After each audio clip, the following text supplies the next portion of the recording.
Hey guys, welcome back to the channel. This is the War Train here. Do me a favor, if you're not subscribed, subscribe to the channel, guys. I put gaming content out like this daily, and if you guys enjoy this video, do me a favor, please give it a thumbs up. And with that said, today's video, guys, I want to talk about the Legend of Zelda, a franchise that's meant an absolutely crazy amount to me personally.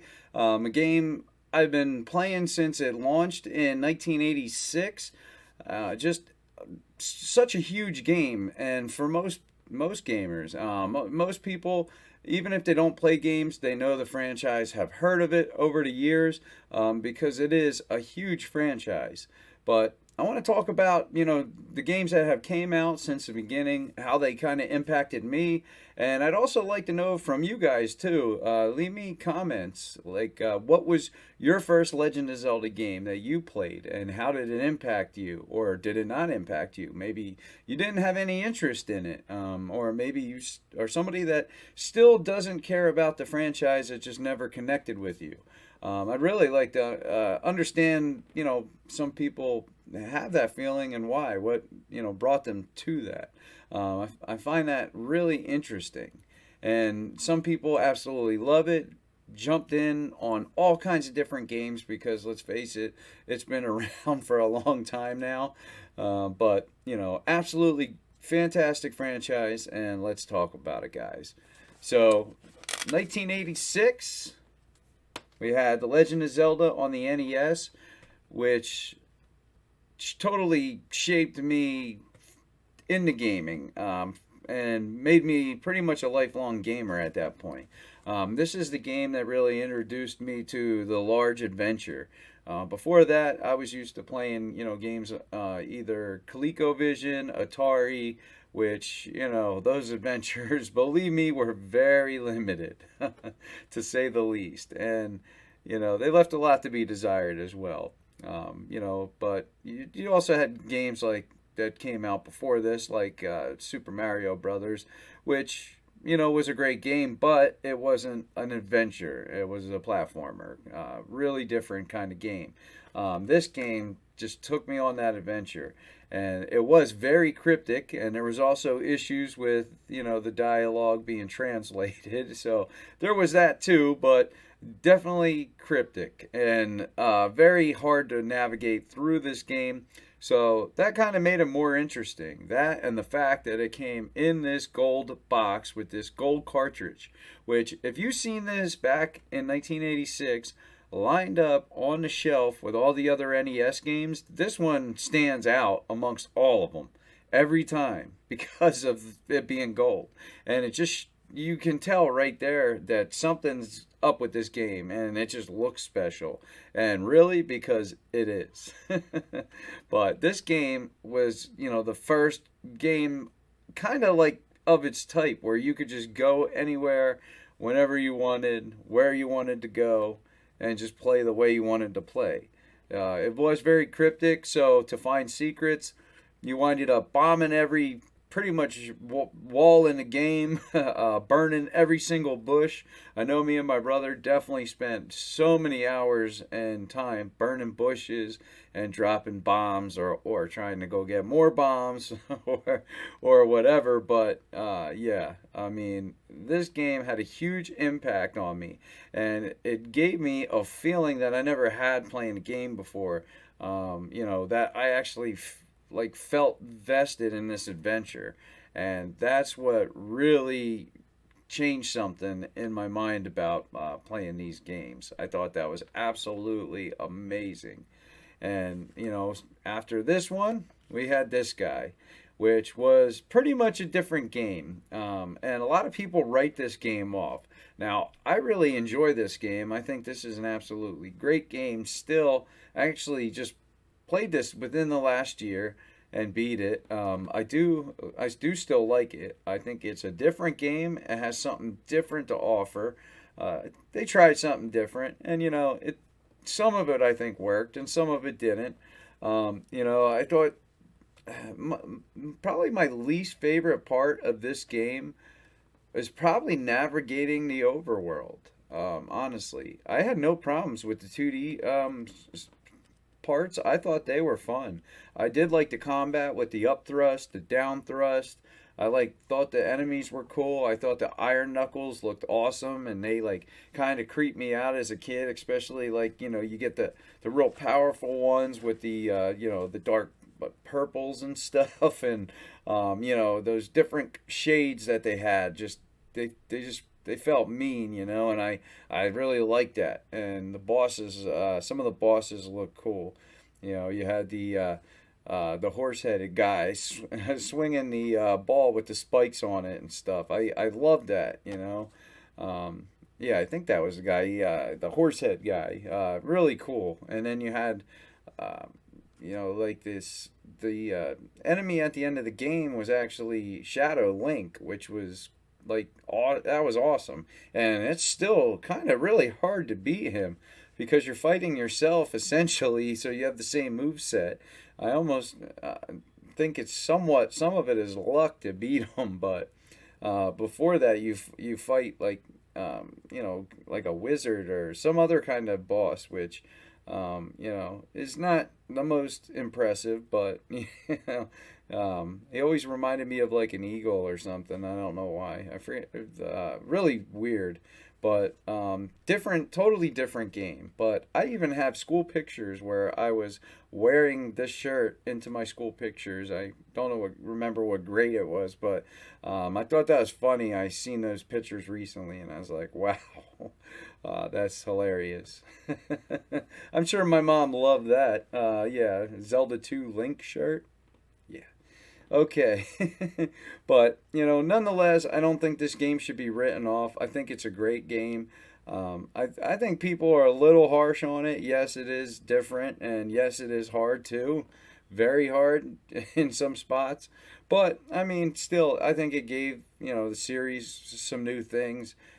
Down thrust, up thrust, which you've seen some of those mechanics in other, later franchises.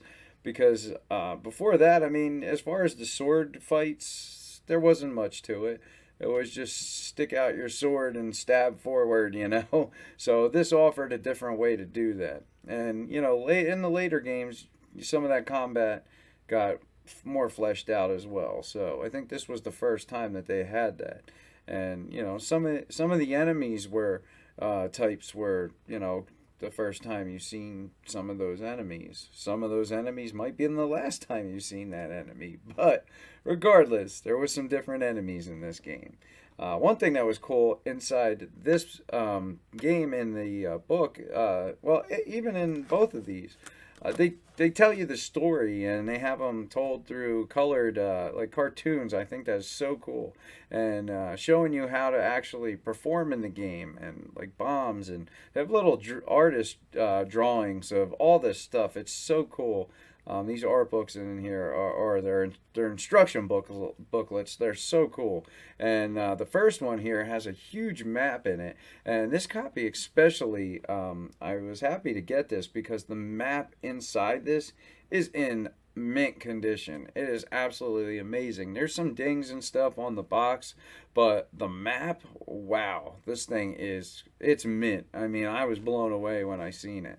And I was really glad I picked this copy up because that map's going to stay mint. There's not going to be writing in this one like we used to do when we were kids, and we would write what bushes to burn and all that stuff, scribbling them out and putting black spots on the parts we bombed and all that. But I think these are some really influential games. But this game had a very huge impact on me all the way through my life, even up until now. And this was my favorite game of all time. From that point, for quite a long time, this held that top spot because this gave me that sense of adventure and certain feelings that I only believe that maybe you could get a few times in your life with the game. So, absolutely, both of these I think are just great games. But, alright, let's see. So, then we had this guy right here. And what a great game. This game still holds up till this day. It is amazing. A huge adventure. It's just gorgeous looking. The music's great. I mean, I don't think there's many flaws with this game. I really can't think of any off the top of my head. I'm sure there is, but I mean, this game's also been out for quite a long time as well, and it really holds up well. I think there is a couple Super Nintendo games that really hold up well, and this is definitely one of the best. And this has been rated as the number one game of all time in a lot of different, statistics or whatever, and it deserves it because this is an absolutely great game. And I really had a lot of fun with this game. I still do because I'm always drawn back to it. It has lots of replay value. And most of these games have replay value. I think I've replayed every one of these games, actually, now that I think about it. Some of them a lot of times. I know the original Legend of Zelda probably way too many times. But absolutely great game. And some people, this was their first one. This was their jumping on point. And, if this was yours, let me know. I think that's awesome. Like I said, the first one just happened to be mine, and it's just been such a long franchise. All right, so moving forward, let's see. So after that, we kind of got this guy, I believe, Link's Awakening. And this was on the Game Boy. This is a great little adventure. We just got the remake for this, which is amazing. By the way, if you haven't picked it up, it's a great game. Regardless of where you play this is a fantastic game. A great little adventure that you go on this one, pretty inferior hardware. So I still think it's amazing that this game was put on the Game Boy. But a great title. Some people, this was their first game and got them into gaming. So that is awesome. I think The Legend of Zelda has a lot to offer in the franchise. And pretty much, like I said, most people know it. Even if they're not, gamers or maybe haven't played games in, 20 years, they usually know the franchise or have heard of it. And then you had these games here. First you had this one. And this one, when this came out, this became my new favorite of all time. Because this game, bringing the adventure into 3D, was just absolutely amazing. And it did something that I didn't feel since the first game. That sense of like adventure and just absolute wonder and impressed. I was so impressed. Just it was just amazing. The world felt huge to me, just like the original one felt huge to me when I was a real young kid. Because by this time, I was 18. So I wasn't really, I was still a kid, but I was an adult, a young adult. It was cool to get those feelings again. So I was really impressed with this game. Now to today's standards, I mean the overworld there, Hyrule Field is tiny. It's empty. But still, this game's fun. I believe it has lots of replay value. And like I said, I think all these games have a lot of replay value, but this is a great game. And like I said, it became my all-time favorite one. And then we had Majora's Mask come right after that. And I was shocked to see it actually come out so quick. But regardless, I got the instruction booklet and I took it home and I got busy playing this game. And man, that time mechanic would drive me nuts sometimes. But I really did like this game. I thought the moon idea was cool. I loved the mask. I thought the artwork was awesome. I never did quite like this game as much as Ocarina of Time because I just loved the story to Ocarina of Time. At that time, it was just, blew my mind. I almost was like, I didn't think that games could get better than that ever at that time. Little did I know. I knew they eventually would, but it was just hard to see that because it was like, wow, we've came so far, but wow. Yeah, you didn't know much because, man, did we come leaps and bounds since then, really. So And then sprinkled in after that, or around that time, we got these guys, Oracle of Ages and Seasons. I was actually working at a place that had an electronics store, electronics section. It was a department store. I worked in sporting goods, and I was always staring over at electronics. And I'd walk by it as I was, going to where I worked in the store. And I walked past these when they launched. Yeah, on my break, I was over there buying these and the Game Boy Color that day and playing them while I was working. So that was how I started. And then I found out that one was, like more puzzle based, one was more action, fighting based. So whatever mood I was in per, day or whatever, that's the one I would work on. But definitely cool little games. And I think it's neat that they kind of are like a team, essentially. You kind of got to play them both to beat it. So definitely interesting and unique. But I think they're definitely worth playing. That's for sure. All the handheld ones, and there's some of the handheld ones I don't have anymore. And we'll talk about them. One I'll talk about now is the Minish Cap, and like the Four Swords Adventures and stuff. But Minish Cap. That's an absolutely great game. I have it on the Wii U, on my Wii U that I downloaded off of their eShop or whatever on there. That game is awesome. Here to find out that in Breath of the Wild they were actually gonna add the Minish. They even in the Creating a Champion book that I have, they show Link actually talking to some tiny Minish and stuff. He's all hunched down, and I think that would have been a cool mechanic to the game. So who knows? Maybe we'll see that in the sequel to Breath of the Wild. That would be interesting, but real cool stuff. So that was a cool game. But then we got this, and some people were upset at the cartoony, look to the game, especially after we seen that Space World demo. Most people had seen it back then because it was huge news, and a lot of people were expecting something different. I was too. I was a little disappointed when I seen this, but regardless, I got excited. The commercial got me excited, and it just looked like a lot of fun. It just looked different but the same, and it looked good though. I mean, the cartoons did look cool.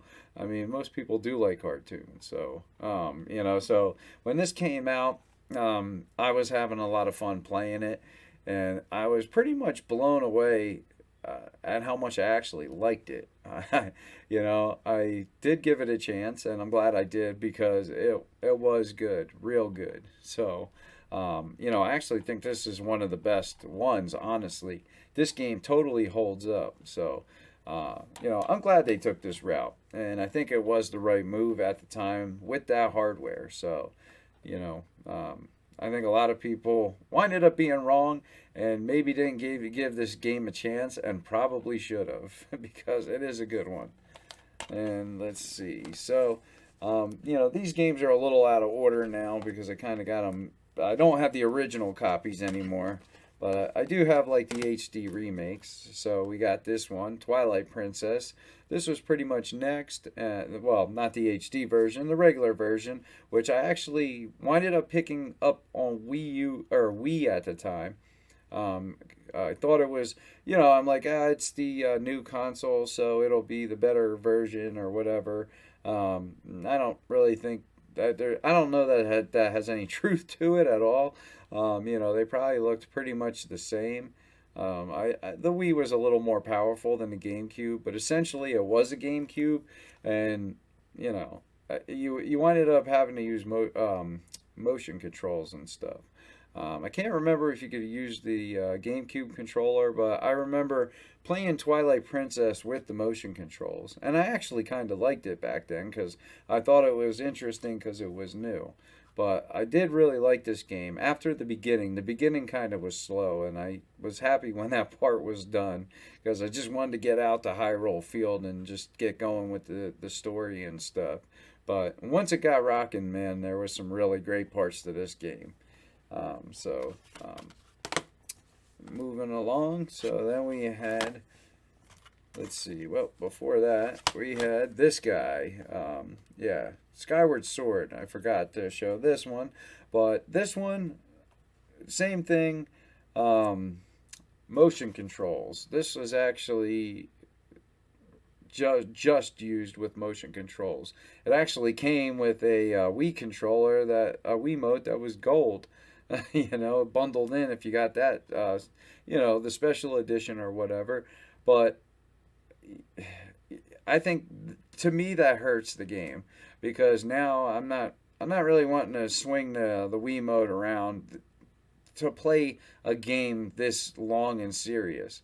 I'd rather just sit back with the controller and play this honestly. So I'd really, hopefully, Nintendo comes out with like maybe a Switch version, just so I could play it with a controller, for once, and don't have to go through the game, swinging my arms around, because I just don't want to do that no more. Not for this long anyway. I don't mind doing it in short bursts, but if I want to play this game on a weekend or something, I want to play it. I want to, put maybe 6-8 hours deep into it at a clip. But I'm not doing that with this. Not day after day. It will get old, and I start drifting off the game. And these games, you usually don't want to drift off, because it's hard to find where you left off. You start to forget. So, not a bad game. Definitely not my favorite in the franchise at all. I think there's way better ones, but still, it is a Legend of Zelda game, which usually means it's still a quality game regardless. And it is. There's some good parts to this game. Let's see. So then we got the Wind Waker HD, which is amazing. I think this is an awesome port. I think this game just looks gorgeous. Completely holds up. I hope this comes to Switch. Actually, I wouldn't mind if the Switch did a double HD pack or something. And if they do a huge special edition, limited edition, I'm all in. Or even, a 3-pack with maybe 3 HD versions. I really don't think they do something like that. Maybe these two, probably not. They'd probably do them each on their own and charge $60 a piece, because that's just what Nintendo does, let's face it. But you know what?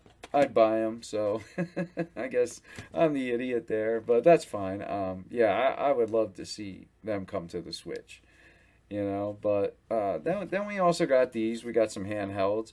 Like I said before, too, we have what is it? Well, we talked about the Minish Cap, but you had the Spirit, the Spirit Tracks, and the Phantom Hourglass.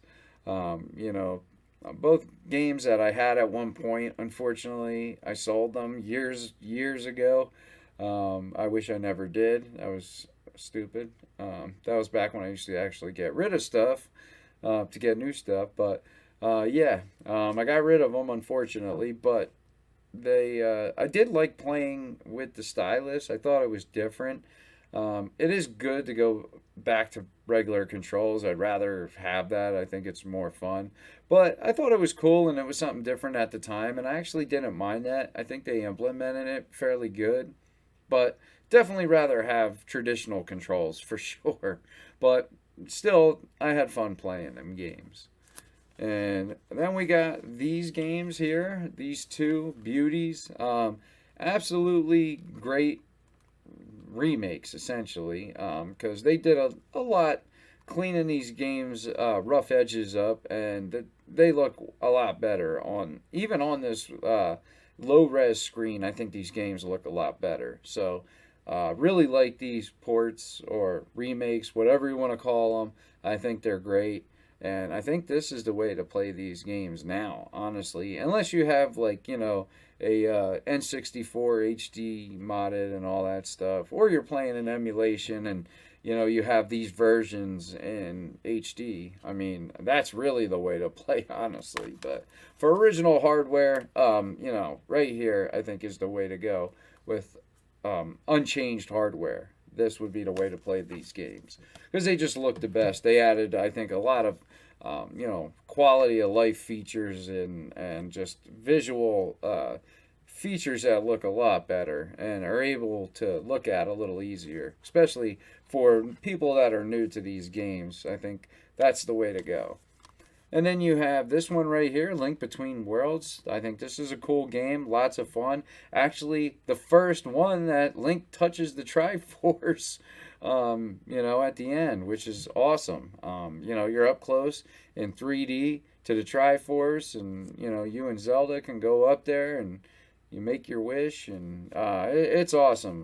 The ending of this, I did like that, even though I seen it coming, but I just like the fact that there was the Triforces, and they were able to walk up there and touch it and make a wish, because you never actually got to see them make those wishes like that. So you almost seen something like it in the Wind Waker, but that went a little different. That wasn't Link getting to make a wish there. So, but regardless, this is a cool game for a handheld for sure. And then you had this one. This different one that is meant for mostly multiplayer, but it's not my favorite. But, still, there's some things that are cool about it.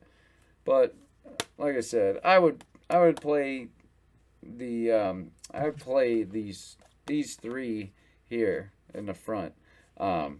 Definitely first. Check this out after you played those. You might be disappointed though if you do that, because those other three are just awesome. And then let's see. Then it brings us to more modern stuff. And well, we did have this, and we have this on Switch. I'll just show it. Even though it's not an official Legend of Zelda game, you got Hyrule's Warrior. I think this game definitely has a cool skin to it. I mean, being that it is Legend of Zelda characters, and there's just a lot of different throwbacks here. I think there's a lot of fan service, and there's a lot of content here. So if you're into hack and slash games, this is worth checking out for sure. But can't really put it in, I guess, with this whole main series. But I have that on Switch and the Wii U. All right. So then that leads me to this right here.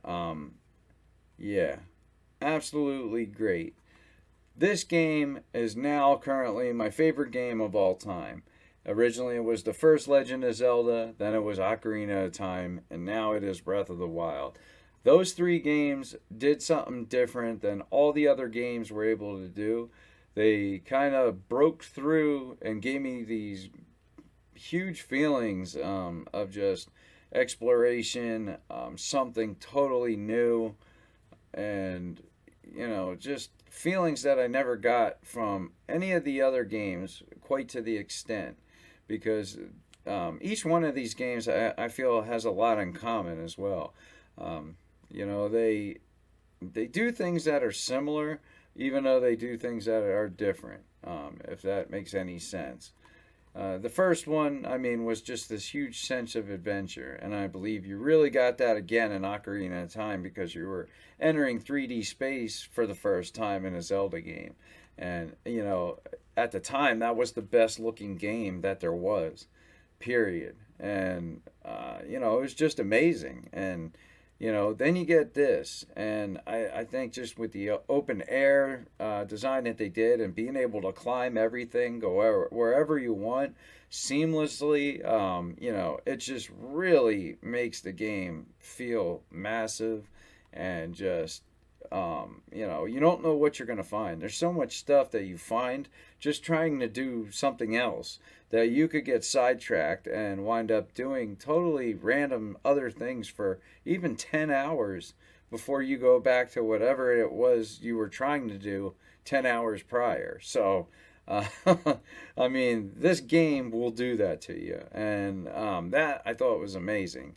And every time I got sidetracked, I didn't even care about what I was originally doing, because I was having so much fun doing all the other stuff too. And maybe even along the way I'd find something cooler, and then I'd chase that down.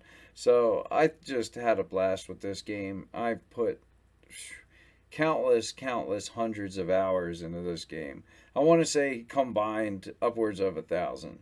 So I don't think I've ever put as many hours into any game, even close any game ever, quite like this one. And this one's coming out with a sequel. So wow, I can't wait. But will that be as good as this? In my opinion, probably not.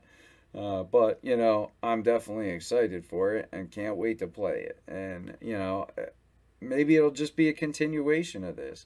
So it could possibly be just as good, but just different, or maybe feel like the same, but just like a longer version. Who knows? Regardless, this is currently my favorite game of all time. I absolutely love this game, if you haven't noticed. But we also got this recently, the remake of Link's Awakening, and just to think that we've came from, a game from 1993 to this. So, pretty amazing stuff. Now we have a totally remade game from the ground up that looks absolutely gorgeous and is a blast to play. I mean, some people just wonder about, is it worth the price tag? For me, it is. For others, maybe not. It is an older game, but it was remade from the ground up, and they had to do a lot of work to bring this game to where this is, but it doesn't run perfect either. So, obviously they still even have some work to put into this game to make it even run better. But regardless, I think it's a great game.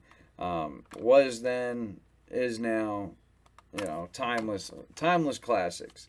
But what do you guys think? What game was your first jumping in point? Which one, if any, gave you those just feelings that were overwhelming, that just maybe drew you into the franchise to play more games, or just totally captivated you, like it did me? Like I said, those the three that I specifically talked about. The first one, Ocarina of Time, and Breath of the Wild, completely pulled me in like none of the other ones did. Even though there were some other ones that were very close, Wind Waker, Link to the Past, Link's Awakening. Some of these games really, really pulled me in, but never just delivered that final blow like those three did for me. I mean, I just absolutely love them games, through and through. And, it's just, I think that, as far as the older ones holding up, probably Link to the Past holds up probably the best out of all the older ones, in my opinion. Anyways, I think that game still looks great and still plays awesome. Like I said, it's hard for me to pick out a flaw of that game, because off the top of my head, I can't think of one, honestly. But leave me a comment, guys. Let me know, what you guys think about the Legend of Zelda series. What's your favorite game?